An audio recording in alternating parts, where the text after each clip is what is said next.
The morning rush at Ridgewood High is always chaotic, but today feels especially loud. Lockers slam, conversations overlap, and the squeak of sneakers on the waxed floor echoes endlessly. In the middle of it all is Maya, a quiet, determined girl navigating the hall in her electric wheelchair. She clutches her history folder against her lap as she scans for a clear path through the crowd. Up ahead, Trent, the notorious hallway bully, leans against a locker with his friends, bragging about something none of them find particularly entertaining.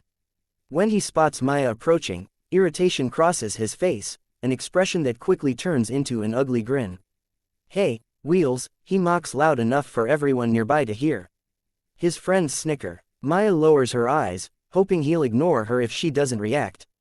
But Trent steps forward, blocking the narrow space she needs to pass. Without warning, he kicks the front wheel of her chair, hard. The jolt shoots through her body, making her gasp. Her folder slips from her lap, papers fluttering across the shiny hall floor like startled birds.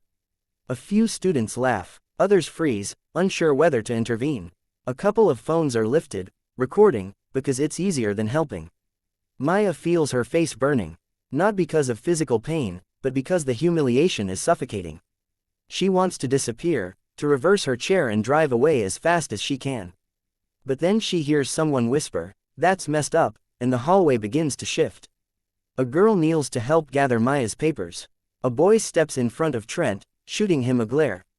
The moment hangs thick in the air, recorded, witnessed, and impossible to hide. Trent laughs it off, but something uneasy flickers in his eyes. The incident is no longer just a hallway prank.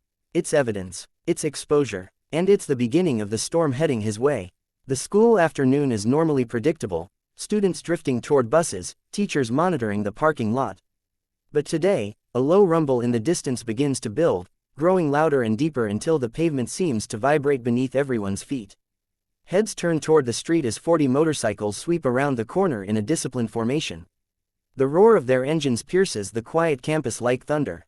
Each rider is dressed in leather, with matching patches reading, "Guardians of the Highway." Sunlight flashes off chrome handlebars and polished helmets. Students gasp. A few drop their backpacks. Teachers step out of classrooms, shielding their eyes as the procession floods into the parking lot, circling once before shutting off their engines in perfect unison, a punch of silence after the storm. A giant of a man, Bear, Maya's uncle, swings off his bike. Broad-shouldered, bearded, and towering, he radiates an intensity that makes even the bravest students step back. His presence alone quiets the campus. Maya's mother hurries across the lot, tears lingering from earlier when she learned what had happened. She hugs Bear tightly. "Thank you for coming," she whispers. Bear nods once, jaw clenched. "Where is he?" Word spreads like wildfire. The bikers are here because of Maya. Phones start recording again, but this time it's awe, not mockery. Even the principal, who rushes outside, falters for a moment. "We're here peacefully," Bear says firmly. "But we're not leaving until the boy who hurt my niece understands what he did." No shouting, no threats, just a line of imposing bikers standing firmly in place, wearing expressions that say they're not here for drama, they're here for justice. And the whole school suddenly realizes, Trent's life is about to change. Inside the main office, Trent sits stiffly in a plastic chair, his knee bouncing uncontrollably.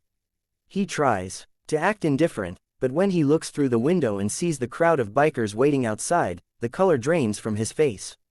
The principal clears his throat. "You understand the seriousness of what you did, correct?" Trent gulps and nods, unable to speak. Minutes later, the office door opens, and Trent is escorted outside. Students line both sides of the walkway, whispering, filming, staring. Maya sits beside her mother, surrounded by the protective wall of riders. Bear steps forward, his shadow falling across Trent. Trent's shoulders sink. He suddenly doesn't feel like the tough guy who kicked a wheelchair. Bear kneels so they're eye level, not looming over him, but looking straight into him. "Listen carefully," he says, voice quiet but heavy. "Maya is strong, stronger than you know, but she shouldn't need to be strong just to get through a hallway." Trent swallows. His eyes dart toward Maya, who looks both nervous and hopeful. Bear continues, "You hurt someone who trusted this school to be safe. So now you're going to make it right." The principal steps in, effective immediately. "You're suspended for 2 weeks. You'll complete 40 hours of community service at a disability support center." And you will issue a formal apology, today, in front of the school. Gasps ripple through the students. Trent hesitates, but Bear's gaze holds him steady. He turns to Maya. I'm sorry. I was stupid. I shouldn't have done it. I'm really sorry. It isn't eloquent, but it's real. Maya gives a small nod. The bikers step aside, not as aggressors, but as guardians ensuring justice. And for the first time, Trent realizes that strength isn't about intimidation, it's about protection.